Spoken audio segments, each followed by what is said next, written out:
Nous allons rentrer dans la séquence, dans une première séquence où on va se poser la question de quel cadre la puissance publique, le législateur, en matière notamment de réglementation, nous offre une structure autour de ces enjeux de bien-être animal. Et on se posera aussi la question de la relation au marché. Quelles sont les attentes du consommateur et comment les acteurs de l'économie honorent ces attentes exprimées par le citoyen, mais donc également le consommateur. Comme il faut réussir à poser clairement les enjeux, je vais demander pour ça de l'aide. Je vais demander à Valérie David de me rejoindre. Bienvenue à vous, d'autant que vous méritez des applaudissements parce que les services publics de transport ne vous ont pas aidé ce matin.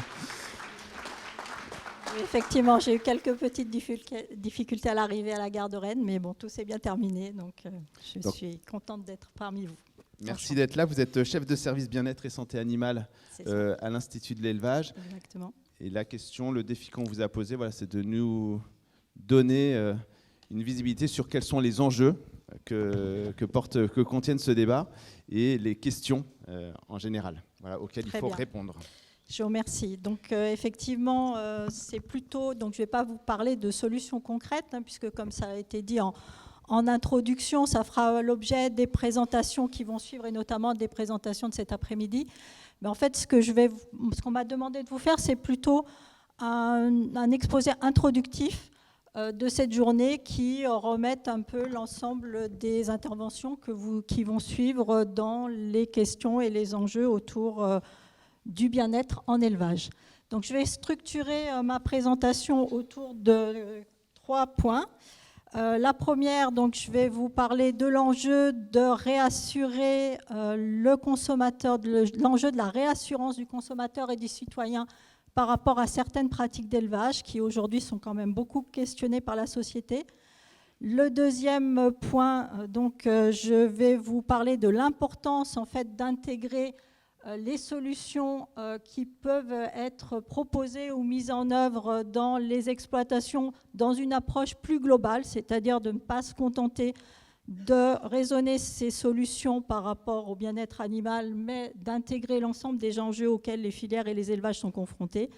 Et le troisième point que je vais aborder, c'est effectivement de saisir l'opportunité de l'évaluation du bien-être animal, qui est quand même très animal centré, hein, c'est-à-dire on observe l'animal, d'en faire un outil en fait qui soit utile à la fois au conseiller et à la fois à l'éleveur, et notamment à l'éleveur pour tout ce qui est surveillance de ces animaux, et donc comme un outil d'aide à la surveillance et d'aide à la gestion du troupeau. Donc le premier point, donc sur la question de la réassurance des citoyens et des consommateurs. Donc là, je vous ai ressorti les conclusions d'un travail qui commence à dater. Hein. Il y a Elsa qui est dans la salle, donc elle les connaît très bien, qui était le programme ACEPT. Hein. C'est des conclusions qui datent de 2017-2018, mais qui sont encore, vous le verrez, terriblement au cœur de l'actualité. Et ce projet, en fait, nous avait permis d'avoir une meilleure vision et, enfin en tout cas, de mieux comprendre la vision et les attentes des citoyens consommateurs par rapport aux pratiques d'élevage. Donc là, sur la première diapo, vous voyez en gros ce qu'ils attendent d'un élevage d'animaux de rente. Donc, en fait, ils le perçoivent comme des animaux qui doivent être dehors, propres, proches de l'éleveur. Et ils préféreraient des animaux, enfin des troupeaux de taille assez modeste, et ils sont plutôt pour des bâtiments ouverts et des conditions d'élevage favorisant les relations entre les animaux et les relations entre l'animal et l'homme. Par contre, donc, déjà à cette époque-là, hein, qu'est-ce qu'ils refusaient? En fait, ils refusaient tout ce qui leur appelait un univers industriel, c'est-à-dire l'absence de lumière, les animaux attachés ou les animaux en cage. Hein, ça vous rappelle des choses d'actualité, hein, dont il a beaucoup été question ces dernières années. Et puis, donc, ils ne comprennent pas toujours un certain nombre de pratiques qui tournent autour des interventions douloureuses, de la modernisation et de l'automatisation du travail en élevage, qui les ramène en fait à cette notion d'industrialisation et d'univers industriel, et ils ont du mal à comprendre aussi des questions type la séparation de la mère et du jeune. Donc face à tous ces questionnements, en fait, il est important que les acteurs des élevages et les acteurs des filières, en fait, travaillent sur la réassurance et sur l'explication du pourquoi de ces pratiques d'élevage. Donc aujourd'hui, il y a différentes approches qui existent. Je vous en ai mis 3 sur cette diapo-là. La première, c'est les démarches des filières. Donc là, j'ai pris l'exemple de la filière bovin, qui, au travers de ces plans de filière, ces démarches RSE et de l'outil d'évaluation Boviwell, qui est un outil d'évaluation du bien-être, a pour ambition d'essayer de réassurer sur les pratiques d'élevage, en l'occurrence dans les élevages de ruminants. La deuxième approche, c'est le dialogue avec la société.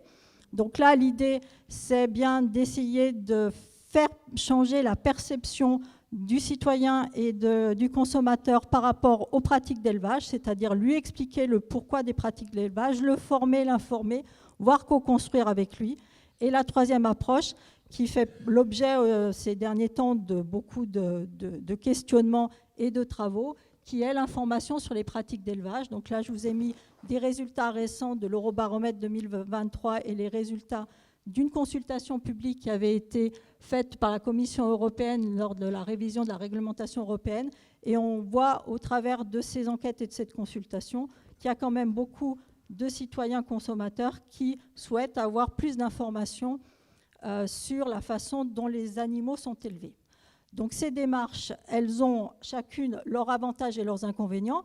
Les démarches filières, c'est des démarches de progrès qui considèrent que le bien-être animal, c'est un socle de base, donc qui ont pour vocation d'embarquer l'ensemble des élevages d'une filière et donc de ne pas laisser sur le côté un certain nombre d'élevages. Voilà, donc c'est vraiment une démarche collective. Le dialogue avec la société, on sait aujourd'hui que le dialogue, l'explication du pourquoi des pratiques par les éleveurs et la co-construction, ça fonctionne pour faire évoluer les perceptions. Par contre, aujourd'hui, on réussit à le faire à petite échelle. Donc en fait, tout l'enjeu, c'est de savoir comment on peut démultiplier ces expériences positives et comment on peut faire changer les perceptions à grande échelle. Sur la partie plus étiquetage pour l'informer les consommateurs, donc il y a pas mal de questions qui se posent.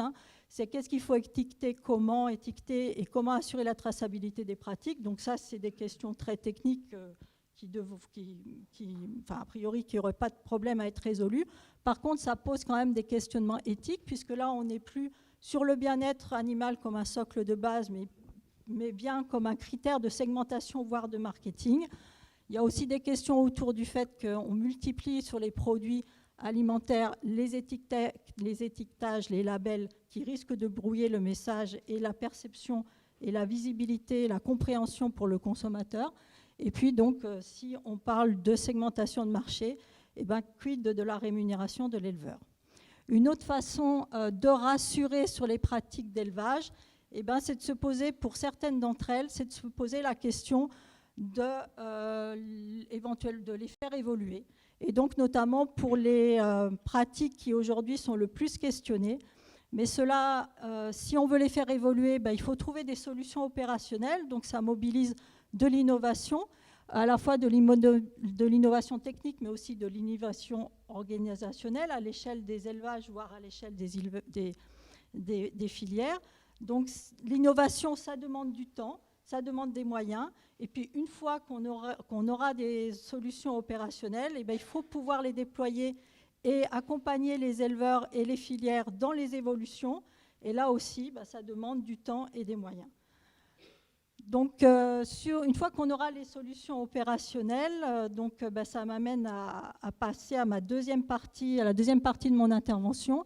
C'est une fois qu'on aura les solutions internationales, opérationnelles, comme je le disais en introduction, en fait, il ne faut pas les raisonner simplement au regard du bien-être animal. Si on veut qu'elles soient applicables, appliquées et viables dans les exploitations, il faut vraiment les raisonner au regard de l'ensemble des enjeux et des impacts auxquels les élevages et les filières sont confrontés.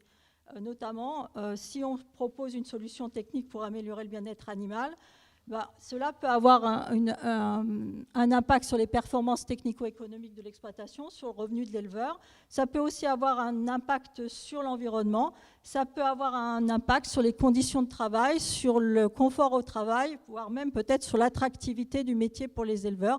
Donc en fait, on a besoin aujourd'hui d'avoir vraiment des approches multicritères qui nous permettent en fait d'aborder les solutions techniques. Alors là, on rentre par le bien-être, mais on pourrait rentrer par n'importe quel enjeu de l'élevage pour avoir vraiment une approche globale pour faire les choix et pour faire les choix les plus appropriés. Donc, sur ces approches multicritères, je voulais aussi vous parler de la démarche One Welfare, qui va s'intéresser en fait aux interactions et aux liens entre ce qu'on appelle les trois bien-être, donc le seul bien-être, un seul bien-être, donc le bien-être de l'animal, le bien-être de l'éleveur et le bien-être de l'environnement.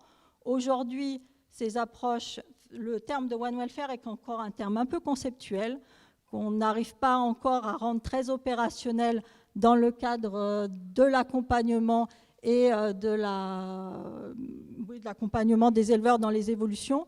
Et donc, je voulais rappeler qu'il y a des travaux en cours, et notamment, j'ai cité les travaux du RMT One Welfare qui cherchent à construire avec les éleveurs et les conseillers une démarche opérationnelle. Donc, je vais passer à la troisième partie de mon intervention, qui est l'idée étant de saisir l'opportunité de cette évaluation du bien-être animal pour en faire un outil de surveillance des animaux et un outil d'aide à la gestion des troupeaux. Alors, qu'est-ce qui va nous permettre en fait de rendre l'évaluation du bien-être comme un outil de gestion au quotidien? Eh bien, c'est les nouvelles technologies. Les nouvelles technologies qui permettent l'automatisation de certaines mesures. Donc, ça peut être à la fois des caméras, ça peut être à la fois des activimètres ou tout autre capteur. Donc, des mesures réalisées directement sur l'animal, comportementales ou autres, qui donc sont plus simples que la réalisation en continu de l'observation des animaux par un technicien ou par un éleveur. Et puis, donc, si derrière, on a un bon algorithme, on aura certainement une évaluation qui sera plus objective que l'œil humain. Donc, ces nouvelles technologies nous permettent en fait d'avoir un outil pour les conseillers qui peut les aider à l'analyse et au diagnostic, et un outil pour l'éleveur qui peut lui permettre, qui serait une aide à la surveillance. Je dis bien une aide, puisqu'il faut quand même que l'éleveur continue à observer lui-même ses animaux et à être en contact régulièrement avec ses animaux, mais ça peut être une aide à la surveillance et une aide à la gestion. Voilà, donc j'ai mis très rapidement un projet que nous on a en cours, mais que je ne vais pas détailler puisqu'il va y avoir des interventions là-dessus cet après-midi. Mais en gros, voilà, dans le cadre d'un projet, on utilise des caméras Bebop, le projet Bebop, et de l'intelligence artificielle pour élaborer un modèle prédictif et un système d'analyse de comportement des gibiers, avec l'idée de créer des alertes comportementales pour l'aide à la gestion. Donc en conclusion, voilà, ce que j'avais envie de dire en conclusion, c'est qu'il faut en fait arriver à faire du bien-être animal une opportunité pour renouer les liens entre le citoyen et le consommateur au travers de démarches de réassurance ou au travers du dialogue avec la société, une opportunité pour faire de l'évaluation du bien-être un outil de gestion et un outil de surveillance au service de l'éleveur et du conseiller. Et voilà. Et puis rappeler qu'effectivement, pour que les évaluations techniques ou technologiques ou organisationnelles en lien avec le bien-être animal, pour qu'elles soient acceptées, acceptables et réalistes, il faut qu'elles intègrent l'ensemble des enjeux auxquels sont confrontés les élevages et les filières. Voilà. Je vous remercie.